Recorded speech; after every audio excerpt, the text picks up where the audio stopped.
first I want to pull up this story because we only briefly mentioned it. Governor Walz declares an emergency. He's bringing in police from Ohio and Nebraska. You mentioned that the Senate passed a $9 million emergency fund. They're bringing in all these other police. So the verdict is supposed to come soon. The state is declaring an emergency. They have the National Guard already on scene. We don't know what the verdict's going to be. It's possible it's going to be a hung jury because that means they can't come to a decision. That seems possible. On the merits, I've seen some legal analysts say it's not guilty across the board. However, due to the politics, some people are saying either a hung jury or guilty across the board. I've been seeing the exact same thing. When I reach out to like the professional like lawyer, I think like Will Chamberlain, there's other great lawyers that are doing great analysis of it right now. They don't see any way this could be guilty. But one thing some of them have mentioned, they said, hey, this thing is so politicized that the jury might just do it anyway. This whole thing. And then Tim, did you get to see the prosecution's like last sentence was like, you guys say that George Floyd died because his heart was too big.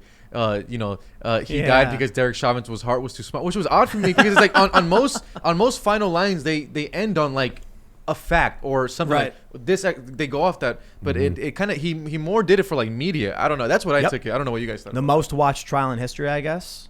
Well, so first I'll ask you guys. I don't know if you've been following. I've been following the court case, but you guys have been on the ground, so I don't know if you've been following a lot of the trial stuff.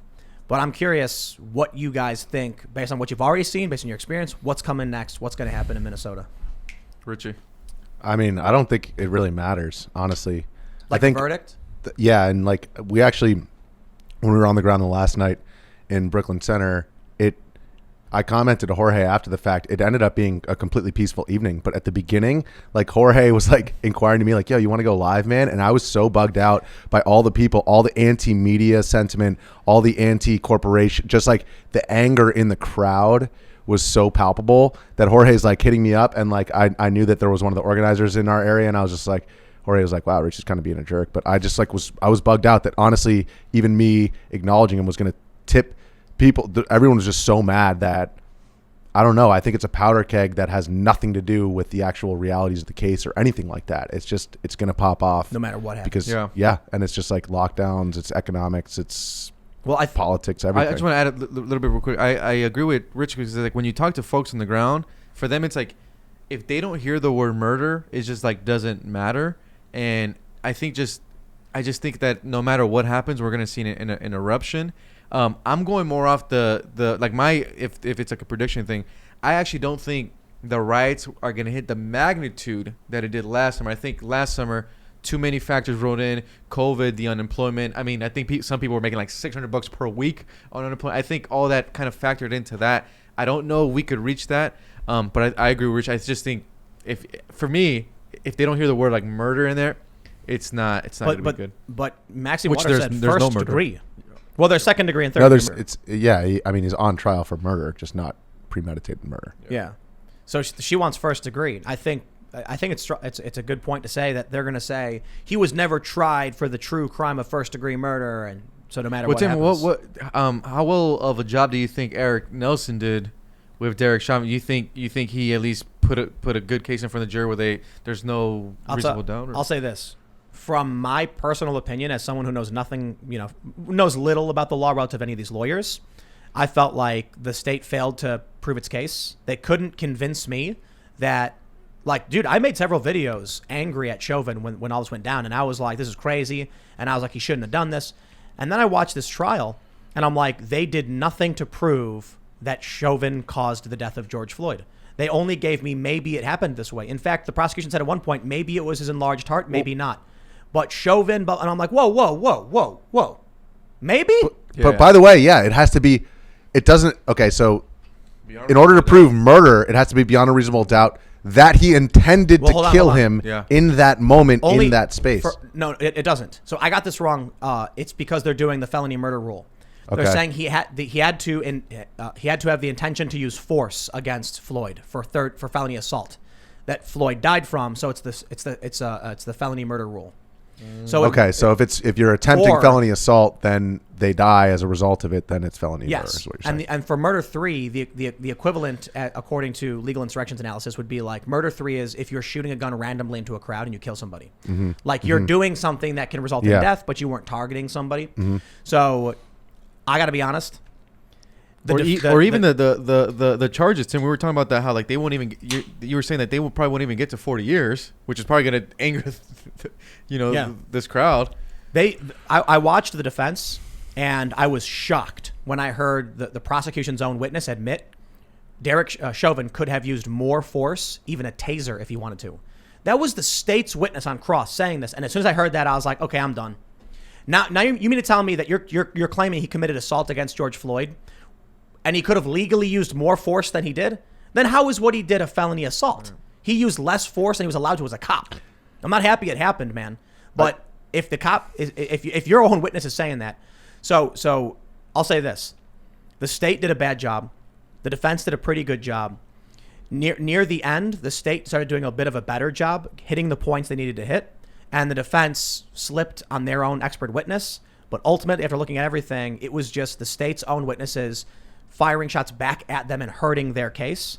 And it looks like the defense's strategy the whole time was to have a short case so that the state went for several days. Mm-hmm. Then the defense was substantially less. I think they only had like 2 or 3 witnesses. Mm-hmm. But then they did like 3 hours of closing arguments, laying out all of the cases. I got to tell you, man, the defense's closing arguments, wow. It's for me, it's beyond a reasonable doubt. But what I'm saying is if it's reasonable doubt that he committed a crime is all it takes, for me, I think they've actually proven Chauvin's innocence. But is this one case, this particular example, is it just too politicized that the jury's going to say, you know what, we got to convict this guy because it's either our life or the cities or across the U.S. I don't know. This one is a city councilwoman voted to fire the city manager, and she said it's because I was scared they would retaliate against me.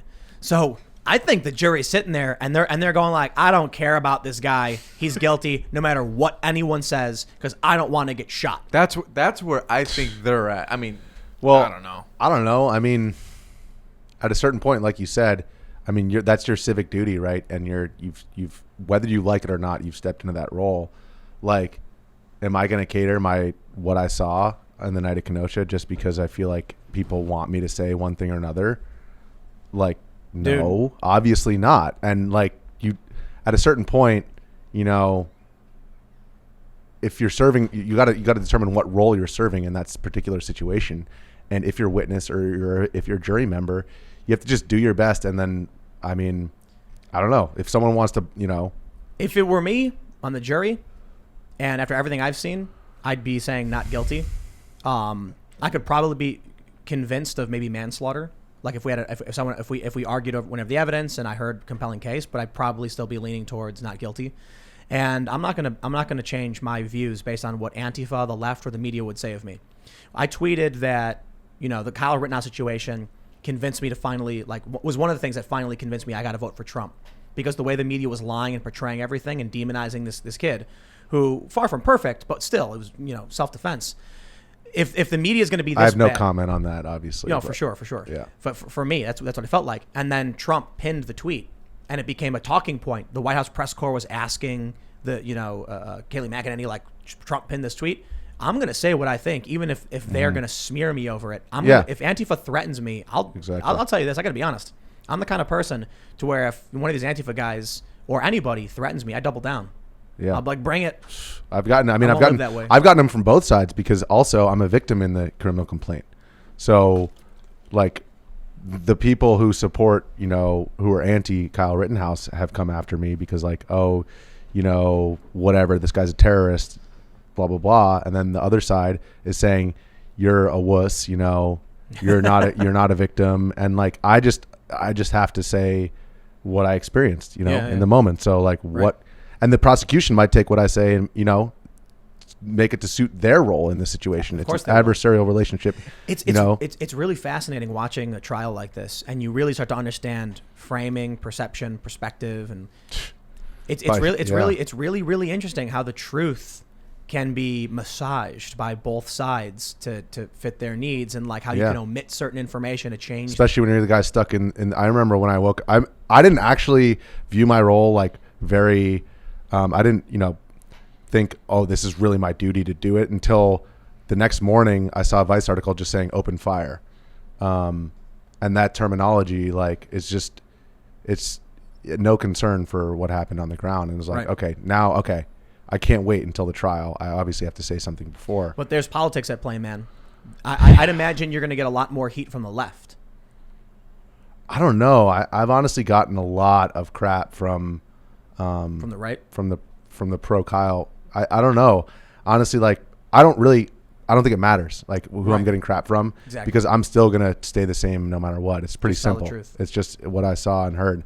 But at the same time, it has been definitely an educational experience that maybe I can talk about after the trial. Because until then, man. I'm just gonna try my best. Yeah, I think there was also too on the Kyle Rittenhouse. There's just that story. I believe there was that man who like worked in the medical field and he like donated like $10 into Kyle Rittenhouse, and like a local journalist was like, "We're doing an investigation. We're at his front door and asking him about his donation." It's like, dude, it's $10. I mean, okay. You know, I think it was despicable. If it were me though, I don't know if the guy answered him or whatever. If like a reporter knocked on my door first, I'd be like, "Did you see the no trespassing sign? Like you can go." But if it was a reporter, like we want to get a comment, I have leftists hit me up for like ridiculous stories. I answer them to the best of my abilities. Mm-hmm. Yeah, exactly. I think there's a lot to be said for that instead of shutting it down. Well, I see a lot of conservatives will be like, no, to a request for comment. I had someone hit me up from a leftist smear machine, and I wrote him a book. Like, I wrote like 3,000 words. Yeah. Went in depth and like bold things, and I'm like, I got all the time today to talk about what I think. So, like, here you go, man. Have at it.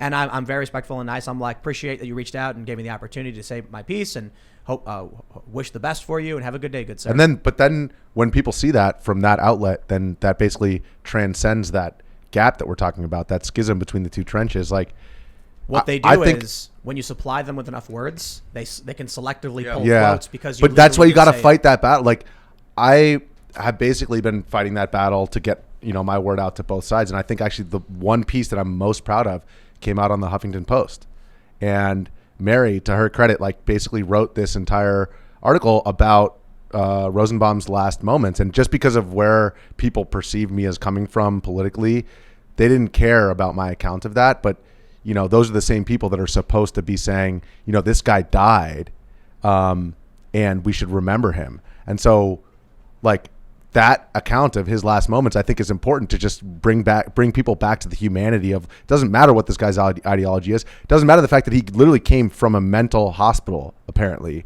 right before he got shot. And then I had people all over the place.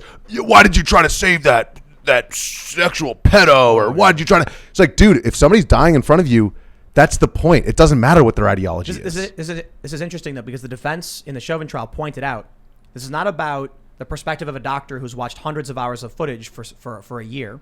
It's not about the perspective of, individuals who showed up after everything already happened and then told you their experience. It's the perspective of the officer who was there and what he felt, what he perceived, and what he knew.